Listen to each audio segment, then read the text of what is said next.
কত অন্যায় আপনি করেছেন, কত পাপ আপনার হয়েছে, কত মিথ্যা আপনি বলেছেন, কয় ওয়াক্ত নামাজ ছেড়েছেন, কয় লাখ টাকা ঘুষ খেয়েছেন, কত যৌতুক আপনি খেয়েছেন, কত মিথ্যা আপনি বলেছেন। আপনার পাপ যত বড় হোক, যত বিশাল হোক, যত বেশি হোক, আল্লাহর দয়ার পরিসীমা তার চাইতেও বড়। আপনার পাপ, আপনার অন্যায়, আপনার জুলুমগুলো যদি হয় খালের পানির সমান, বিলের পানির সমান, আল্লাহর দয়া সাগরের পানির সমান। আপনার পাপ যদি হয় সাগরের পানির সমান, আল্লাহর দয়া মহাসাগরের পানির সমান।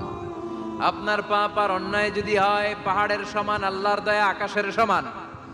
আপনার পাপ যদি হয় আকাশের সমান, আল্লাহর দয়া আরশের সমান। এজন্য আল্লাহ বললেন, ইয়া আইয়ুহাল্লাযীনা আমানু তুবু ইলাল্লাহি তাওবাতান নাসুহা। ও আমার গোলাম, তুই তোর নিজেরে যত বেশি ভালোবাসিস তার চেয়েও আমি তোরে বেশি ভালোবাসি।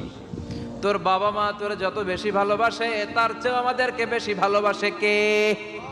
আল্লাহ বললেন, ভালোবাসারে তৈরি করার পরে আমি 100 টুকরা করলাম। চিল্লায় বলেন, কয় টুকরা? 99 টুকরা ভালোবাসা আমি আল্লাহ নিজের মধ্যে রেখে দিলাম। 1 টুকরা ভালোবাসা গোটা বিশ্বের সবার মধ্যে আমি ভাগ করে দিলাম। এজন্য আল্লাহ ডেকে বললেন, গোলাম আমি যে তোদের কত ভালোবাসি তোর ধারণা নাই।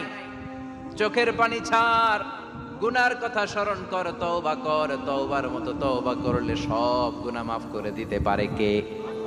বিশ্বনবী বলে, আমার কোনো গুনাহ নাই, তারপরেও প্রতিদিন 70 বারেরও বেশি আমি তওবা করি। আল্লাহে ইন্নী আস্তাগফিরুল্লাহ ওয়া আতুবু ইলাইহি আকসার মিন 70 মাররা। Could you imagine that? কল্পনা করছেন কোনদিন যে নবীর গুনাহ নাই, ওই নবী তওবা পড়ে প্রতিদিন 70 বার, আকসার 70 বারেরও বেশি। আমার পড়া দরকার কয়বার? আপনার পড়া দরকার কয়বার? বিশ্বনবী 70 বারের বেশি বললে আমাদের পড়া দরকার কয়বার? আর আমরা প্রতিদিন পড়ি কয়বার? কথা কন। আমাদের ভুল হবে, ভুল হতে সমস্যা নাই, ভুল হওয়াই মানুষের স্বভাব। কিন্তু ভুল হওয়ার পরে ভুলের উপর অটল থাকা যাবে না। শয়তান আর মানুষের মধ্যে এই মৌলিক পার্থক্য। শয়তান ভুল করে ভুলের উপরই আছে, ঠিক কি না? ক্ষমা চায় নাই। কিন্তু আমরা সকালে ভুল করলে দুপুরে মাপ চাই কার কাছে? 19 সালে ভুল করলে 20 সালে মাপ চাই কার কাছে? মৃত্যুর আগ পর্যন্ত আমরা ক্ষমা চাইলে ক্ষমা করে দিবে কে? সব সময় 24/7 তওবার দরজা খোলা, 2টা সময় ছাড়া। ভালো করে মনে রাখবেন, মুখস্থ ঠোঁটস্থ যেন থাকে। 2টার সময় তওবা কবুল হয় না। চিৎকার করে বলেন, কয় সময়? এক হলো বাদাল গারগারা, গারগারানি যখন আসে, মালাকুল মাউত যখন চলে আসে, মালাকুল মাউতরে যখন দেখে ফেলবেন তখন তওবা কবুল হবে নাকি? কথা কয়।